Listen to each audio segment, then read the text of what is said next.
Por que você deveria ter um ICP para sua empresa? Sejam muito bem-vindos ao meu canal, onde eu falo sobre estratégias, sobre gestão, sobre M&A, sobre negócios em geral. E hoje eu vim para te dar uma notícia de que provavelmente tudo que você aprendeu sobre ICP na sua vida empresarial está equivocado. A justificativa para ter um ICP, a maneira como encontrar, infelizmente, 98% das vezes, eu vejo que a abordagem está equivocada. Muitas vezes isso acaba ficando a cargo, de um departamento de marketing ou de uma agência de marketing terceira definir a persona, o ICP, porque com uma justificativa de para eu saber com quem que eu vou comunicar, para eu saber exatamente, enfim, qual que é o tom de voz, e isso tudo faz parte, tá?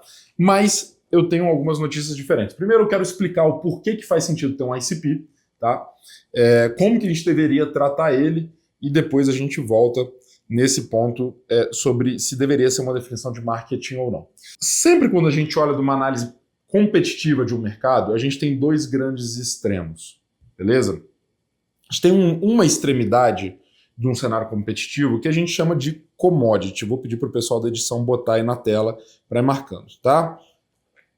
O que é a commodity? A commodity é quando a oferta de produto e serviço ela é muito parecida, competidores entram sem grandes barreiras, sem ter grandes barreiras, e no final do dia isso impacta em quem define o preço do seu produto ou serviço, é o mercado, ok? Isso implica, se você olhar aí, por exemplo, o café, arroba do boi gordo, milho, etc., você vai abrir a internet e você vai achar o preço. Quem determina o preço é o mercado. Beleza? Porque, basicamente, isso é um cenário meio hipotético e não é 100% assim, mas é como se o mercado não visse diferenciação entre um fornecedor e outro. Então, ele empurra o preço para o limite do retorno financeiro que os produtores ou que os fornecedores eles têm para dar. Então, nesse cenário de commodity, a gente diz que o ROIC ele tende ao WOC.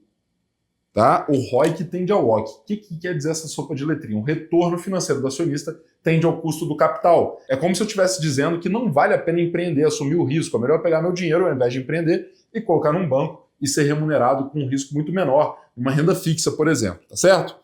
Nós queremos fugir desse cenário de commodity, queremos aumentar, tá certo, Marcelinho? A gente quer aumentar o retorno financeiro que a gente tem nos nossos negócios. E o oposto da commodity é um negócio chamado monopólio, que vocês deveriam olhar com um viés um pouco diferente do que o seu professor de geografia te ensinou, como sendo algo super malvado e perigoso e coisas de capitalista, etc. Eu não vou entrar nessa discussão, não é essa a discussão. Mas o monopólio basicamente eu ter uma oferta exclusiva, uma oferta de muito valor que só eu tenho para atender uma determinada demanda. Nesse cenário, meu ROIC, meu retorno sobre o investimento, ele tende ao infinito. De novo, isso é um cenário completamente hipotético. Ninguém consegue ter um monopólio absurdo e absoluto a ponto de cobrar o quanto quiser, tá? Mas são duas extremidades que a gente tem. De um lado, o commodity, que é onde o ROIC tende ao custo do capital, não vale a pena empreender, e do outro, que é maravilhoso. Eu sou praticamente o único player oferecendo algo que tem demanda, eu posso aumentar desproporcionalmente o preço que eu cobro em relação ao custo que eu tenho. Beleza? Então, qual que é o ponto, pessoal? Eu quero sair desse lugar de commodity e caminhar cada vez mais para o monopólio. Mas não precisa ser um monopólio do mercado como um todo. Eu quero ter um monopólio de luz no mundo. Não precisa. Você pode pensar em ter pequenos monopólios. E é daí que vem a lógica de ter um segmento-alvo. Ou um ICP, que é o quê? Um segmento, uma parte do mercado para a qual eu vou criar uma oferta tão exclusiva e difícil de ser replicada que para esse grupo de pessoas eu crio um mini monopólio, me afastando do cenário de commodity e caminhando mais para o lado de um monopólio, aumentando assim o meu retorno financeiro. É claro que você nunca vai ter um retorno financeiro que é infinito, né? Isso é matematicamente impossível.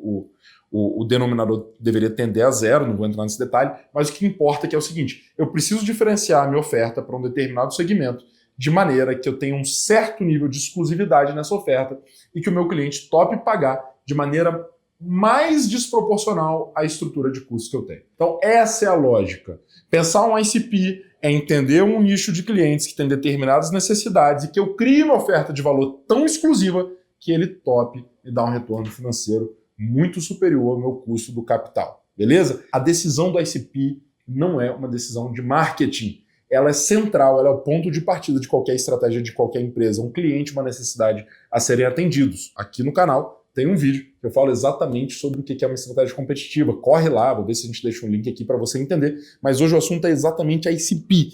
E qual que é o meu problema com como o mercado trata o ICP? É que parece que o ICP é uma descoberta. Opa, deixa eu entrar na sua empresa, analisar sua base de dados, deixa eu ver qual que é o maior percentual da sua base, ou quem tem o maior ticket médio. Pessoal, o ICP não é uma descoberta. O ICP é uma decisão. É olhar para o mercado, olhar para um determinado nicho que eu tenho tamanho suficiente, uma competitividade aceitável e competências para atendê-lo e criar uma oferta única, exclusiva para ele, para que ele me remunere a contento dos acionistas. Beleza? Então, o ICP é uma decisão. Ah, mas 90% da minha base é de tal cliente. A estratégia, o compromisso dela é muito mais com o futuro do que com o passado.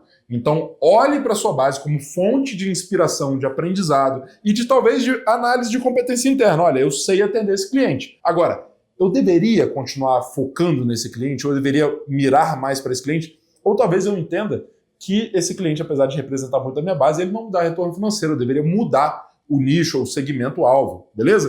Quando a gente fala de segmento, não precisa imaginar um segmento pequenininho, você pode ter um segmento grande, mas cuidado para não ser guloso à toa. Você não precisa estar no mercado de 1 trilhão, você pode estar no mercado menor, mas que eventualmente você nade de braçada, você seja aquela oferta exclusiva, ou que você tenha o que a gente chama de proposta de valor única para aquele segmento, para aquele conjunto cliente necessidade, ok? Você acha tudo isso besteira? Então, basicamente, você está me dizendo que o retorno financeiro da sua empresa, dos acionistas, é besteira.